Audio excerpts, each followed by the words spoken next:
Speaker Neeraj Danki, you have 27 minutes. I'm sorry, 12 minutes. Thank you sir. उपसभापति महोदय, मैं आपका आभारी हूं कि आपने मुझे स्वास्थ्य एवं परिवार कल्याण मंत्रालय के कामकाज पर सदन में चल रही चर्चा के लिए बोलने का अवसर प्रदान किया है। स्वास्थ्य विभाग एक बहुत ही महत्वपूर्ण विभाग है और हम सबकी यही मान्यता है कि एक स्वास्थ्य हजार नियामत, अर्थात स्वास्थ्य मनुष्य की पूंजी है। आदमी चाहे लाख दौलतमंद हो जाए, धनी हो जाए, अगर तंदुरुस्त नहीं है तो कुछ भी नहीं है और स्वास्थ्य है तो सब कुछ है। और तंदुरुस्ती से बढ़कर कोई आशीर्वाद, कोई दौलत उसके मुकाबले नहीं है, ये मैं कहना चाहूंगा।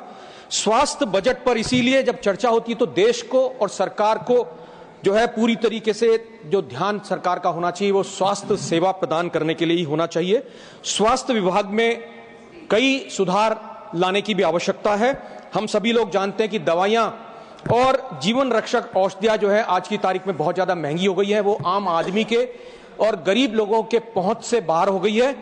इस वजह से जो है स्वास्थ्य लाभ उनको नहीं मिल पाता, गरीब लोगों को। इस पर विशेष रूप से ध्यान देने की आवश्यकता है। सिर्फ बजट वृद्धि जो है वही प्रणालीगत सुधार नहीं ला सकती। स्वास्थ्य बजट में 11% वृद्धि की गई है और 1,03,851 करोड़ कर दिया गया है, जिसमें आयुष्मान भारत PMJY व्यय भी शामिल है।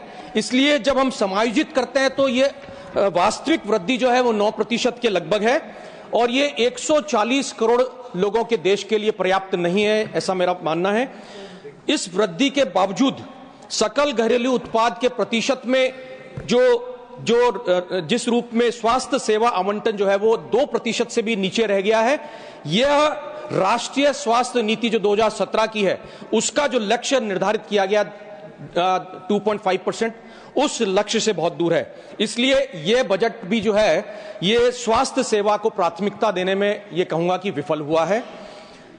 केंद्र सरकार की योजनाओं में जब 2024-25 की बात करते हैं तो उसमें व्यय में भी 11% की गिरावट आई और उस गिरावट की वजह से जो प्रमुख कार्यक्रम स्वास्थ्य के हैं उसमें अक्षमताओं और धीमी कार्यान्वयन को उजागर किया गया है। मैं इसमें कहना चाहूंगा कि स्वास्थ्य के क्षेत्र में उपलब्धियों के साथ साथ अनगिनत चुनौतियां भी शामिल हैं और सबसे बड़ी जो चुनौती देश के सामने है वो है ग्रामीण और शहरी क्षेत्रों के अंदर जो स्वास्थ्य सेवाएं हैं उसमें बहुत बड़ी खाई है, बहुत बड़ा अंतर है। उस अंतर को पाटने की आवश्यकता है। देश में जो 65% अस्पताल हैं वो शहरी क्षेत्रों के अंदर है, जबकि देश की 70% आबादी वो ग्रामीण क्षेत्र के अंदर आती है। ऐसे में एक जिसे कहेंगे कि कमी जो है ग्रामीण क्षेत्र में डॉक्टर नर्सों की बहुत अधिक है, उसको कम करने की आवश्यकता है, उस पर ध्यान देने की आवश्यकता है। और WHO के अनुसार भी अगर हम देखते हैं तो डॉक्टर और जनसंख्या का जो अनुपात है 1/1456 है, जबकि मानक जो है वैश्विक मानक जो है वो 1/1000 है। इसको ध्यान में रखने की जरूरत है। ग्रामीण भारत जिसकी 70% आबादी है वहां अस्पताल के बेड्स अगर देखते हैं तो ग्रामीण क्षेत्र में 40% बेड्स हैं और इसमें हम अगर देखते हैं मानक जो जरूरत है वो आवश्यकता 1000 व्यक्तियों पर 3.5 बेड्स की आवश्यकता है। इस प्रकार से अगर हम कमी अगर देखते हैं देश में ओवरऑल बेड्स की तो वो कमी लगभग जो है 2.5 मिलियन बेड्स की कमी है। वो कैसे पूरी हो इस पर ध्यान देने की जरूरत है। मैं समझता हूं कि जब बजट में एम्स और शहर केंद्रित चिकित्सा संस्थाओं के विस्तार को प्राथमिकता दी गई हो, ऐसे में ग्रामीण भारत में जो प्राथमिक स्वास्थ्य केंद्र है PSC और सामुदायिक स्वास्थ्य केंद्र है CSC, इसमें पर्याप्त धन नहीं मिला है। आज की परिस्थितियां CSC और PSC की हो गई है। डॉक्टर्स नहीं है वहां, एम्बुलेंस नहीं है, प्रशिक्षित स्टाफ नहीं है, नर्सेज नहीं है, बेड्स नहीं है, सोनोग्राफी मशीन नहीं है, एक्सरे मशीन नहीं है। ऐसी परिस्थितियां हैं तो MRI जैसे जो है लाभ वो कैसे ग्रामीण क्षेत्र को मिल सकते हैं, ये सोचने की आवश्यकता है। बड़ी विचित्र परिस्थितियों से जो है देश गुजर रहा है। ऐसे में जब हम बात करते हैं स्वास्थ्य बीमा की और जो स्वास्थ्य लाभ के लिए जेब से खर्च होने वाले खर्च की व्यय की जब बात करते हैं तो भारत के कुल स्वास्थ्य देखभाल व्यय का 62.6% जो व्यय है वो स्वयं से करना पड़ता है। ऐसी परिस्थितियों के अंदर देखा गया है कि चिकित्सा बिलों को भरते भरते ही आदमी गरीबी की ओर बढ़ता है। पूर्व वक्ताओं ने भी इस पर जिक्र किया कि गरीबी स्वास्थ्य सेवाएं लेने की वजह से भी बढ़ रही है। ऐसे में जो जरूरत थी बजट में उन नीतिगत हस्तक्षेपों की जिसकी जरूरत थी वो उस पर पूरा नहीं किया गया, वो नजरअंदाज किए गए हैं। अन्यथा ये जो बोझ था इसे किसी ना किसी रूप में कम किया जा सकता था। स्वास्थ्य बीमा प्रीमियम पे जीएसटी को 18% से अगर 5% किया जाता वो चूक रही है और ये कवरेज विस्तार इससे हो सकता था। एक पत्र भी इस संदर्भ में मैंने जो है फाइनेंस मिनिस्टर को लिखा है। इस संदर्भ में मैं समझता हूं कि अगर सरकार ध्यान देगी तो बहुत बड़ा लाभ देश को होगा। धारा 80D के अंतर्गत भी जो कटौती 25,000 से 50,000 की जानी चाहिए थी वह बढ़ावा भी मेरे ख्याल से एक खोया हुआ अवसर के रूप में ही देखा जा सकता है।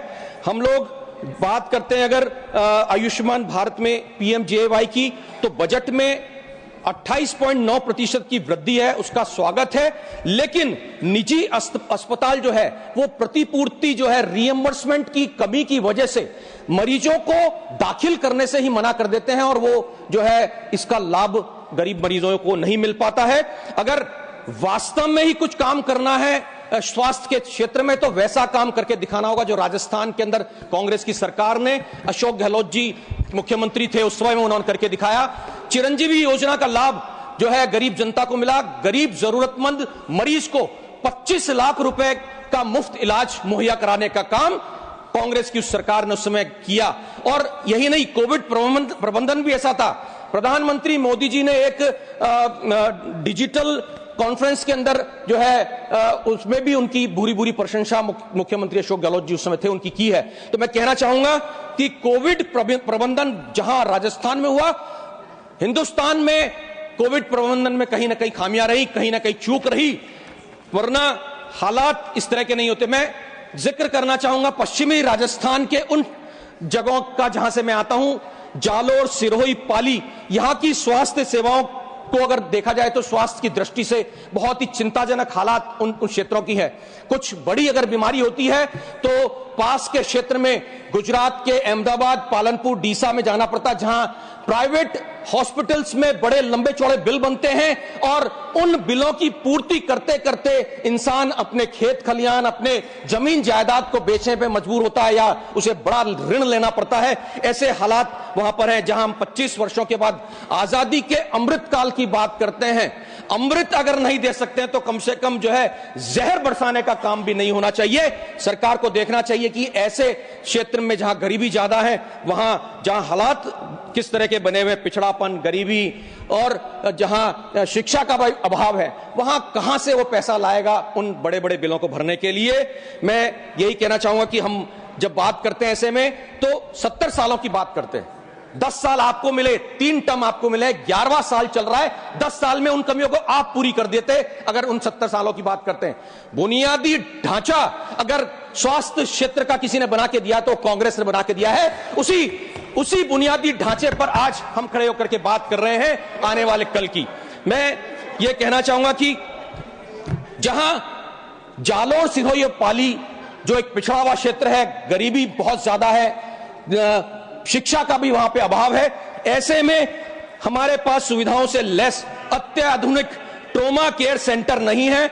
मेरा आपके माध्यम से केंद्र सरकार से अनुरोध है कि सिरोही, जालोर, पाली क्षेत्र में तत्काल आधार पर एम्स जैसे अत्याधुनिक केंद्रीय उत्कृष्टता वाले संस्थान की स्वीकृति प्रदान करें और उसके लिए बजट की आवंटन की भी आप जो है स्वीकृति करें, तो मैं समझता हूं कि उस क्षेत्र को बहुत बड़ा लाभ पहुंचेगा। अगर हम चिकित्सा शिक्षा की बात करते हैं तो मेडिकल सीटें बढ़ाना भी जो है वो समस्याजनक है। 10,000 सीटें इस वर्ष और उसको बढ़ा करके 5 सालों के अंदर 75,000 सीटें करने का जो दावा है, मैं समझता हूं कि यह स्पष्ट नहीं है कि सरकार जो है वो मेडिकल कॉलेजेस और खोलने जा रही है या निजी जो है मेडिकल कॉलेजों की इसकी अनुमति मिलेगी। यह स्पष्ट करने की जरूरत है, वरना 75,000 जो है पद सीटें बढ़ तो जाएंगी, लेकिन जो स्वास्थ्य लाभ की पूर्ति है वो पूर्ण होना संभव नहीं है। क्योंकि चिकित्सा शिक्षा की हम बात करते हैं तो दक्षिण भारत जो है, दक्षिण भारत में जो है चिकित्सा शिक्षा वो केंद्रित है दक्षिण भारत की तरफ, लेकिन आज भी सुविधाओं का अभाव जो है यहां, जब हम बात कर रहे हैं पूर्वोत्तर भारत की, तो आज भी कई सुविधाओं की कमियां यहां पर हैं। यहां जब क्षेत्रीय असमानता की बात आएगी तो ये स्वास्थ्य सेवा की असमानता और ज्यादा गहराती चली जाएगी। ऐसे में हम लोगों को चाहिए था कि मेडिकल स्टूडेंट्स के लिए भी कोई सहायता इसमें दी जानी चाहिए थी। मेडिकल शिक्षा को लेकर के भी जो कुछ ऋण मुक्त बजट की बात होती, सब्सिडी भी नहीं दी गई है। जबकि निजी कॉलेजेस में, मेडिकल कॉलेजेस की हालात किस तरह के, 60 लाख से 1 करोड़ या इससे भी ज्यादा की फीस वसूली जाती है। वो कहां से कोई गरीब व्यक्ति ऐसे में मेडिकल की पढ़ाई कर पाएगा। हम बात करें अगर कैंसर के उपचार की, तो विकेंद्रीकरण करने के लिए जिला स्तरीय कैंसर देखभाल केंद्रों की घोषणा तो की गई है, लेकिन प्रशिक्षित विशेषज्ञों और दवा आपूर्ति श्रृंखलाओं और निदान क्षमता के बिना ये केंद्र जो है वो बेकार रहेंगे। इस पर ध्यान देने की आवश्यकता है। यहां जब कैंसर के हम लोग बात करते हैं 3 दवाओं पर कर कटौती की, कर कटौती से ही सब कुछ नहीं होगा। कैंसर का पता ही कई बार जो है एन वक्त पर पता चलता है, और उसके लिए मैं समझता हूं कि देश के अस्पताल, कोई भी अस्पताल सक्षम नहीं है, प्रिपेयर्ड ही नहीं है अस्पताल। एन वक्त के ऊपर हाथ खड़े कर दिए जाते हैं और कैंसर का मरीज जो है वो मौत को धीरे धीरे गले लगाता है। ऐसे हालात कैंसर पेशेंट के बन जाते हैं। तो इसके लिए यह चाहिए कि प्रारंभिक चरण में ही कैंसर के निदान का पता कैसे लगे, तो उस पर जो है वो अधिक एक बजटीय आवंटन किया जाना चाहिए था, ताकि कैंसर रोगियों को जो है मौत के मुंह से बचाया जा सके। हम लोग अगर बात करते हैं जिला अस्पतालों के लिए कोई पीपीपी मॉडल होना चाहिए था। किसी बड़ी सार्वजनिक निजी भागीदारी की घोषणा भी नहीं की गई है, वो भी एक कमी रही है। मैं समझता हूं कि ऐसे में कई ऐसे, एम्स की हम बात करते हैं, एम्स में अनगिनत रिक्त पद पड़े हुए हैं।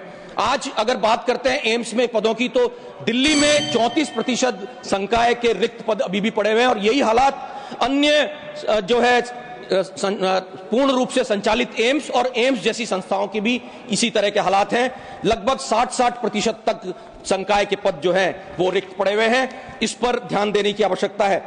एक विशेष रूप से कहना चाहूंगा, एनटीए जो नीट और सीयूईटी जैसी राष्ट्रीय स्तर की प्रवेश परीक्षाओं को आयोजित करने के लिए व्यापक जिम्मेदार है, लेकिन एनटीए एक बहुत ही छोटा संगठन है और इस कमजोर संगठन के अधिकांश कार्य जो है वो आउटसोर्स किए जाते हैं।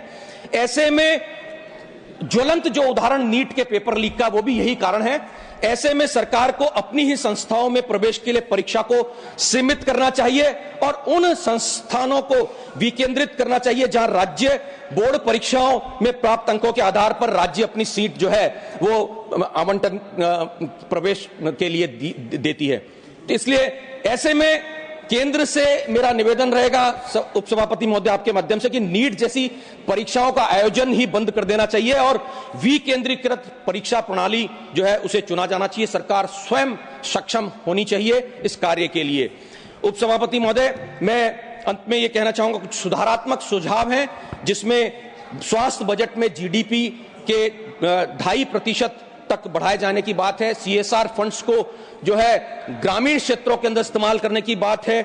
चिकित्सा आयोग जो है उसमें संसाधनों सहित मेडिकल कॉलेज स्थापित करने के लिए प्रोत्साहित किया जाए।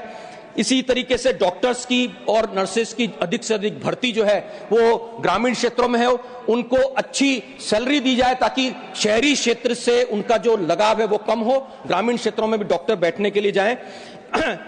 प्राथमिक स्वास्थ्य केंद्र तक हमें जो है आयुष्मान भारत का डिजिटल मिशन पहुंचाना चाहिए। इसी तरीके से जो है ई संजीव सर, कंक्लूड करूंगा बस 2 मिनट सर। ई संजीवनी जैसे प्लेटफॉर्म्स का भी उपयोग बढ़ा करके टेलीमेडिसिन सुविधा का भी विस्तार किया जाना चाहिए। इन तमाम चीजों से मैं समझता हूं कि एक बेहतर हम जो है स्वास्थ्य देश को दे पाएंगे। उपसभापति महोदय, अंत में मैं कहना चाहूंगा, health is the balance of body, mind and soul. स्वास्थ्य तन, मन और आत्मा का संतुलन है। हमें इस बैलेंस को बिगड़ने नहीं देना है, इस संतुलन को बिगड़ने नहीं देना है। यही देश में स्वास्थ्य की जीत होगी। बहुत बहुत धन्यवाद। जय Hind. The next speaker, Milind Murali Dirora. Sir, you have 8 minutes.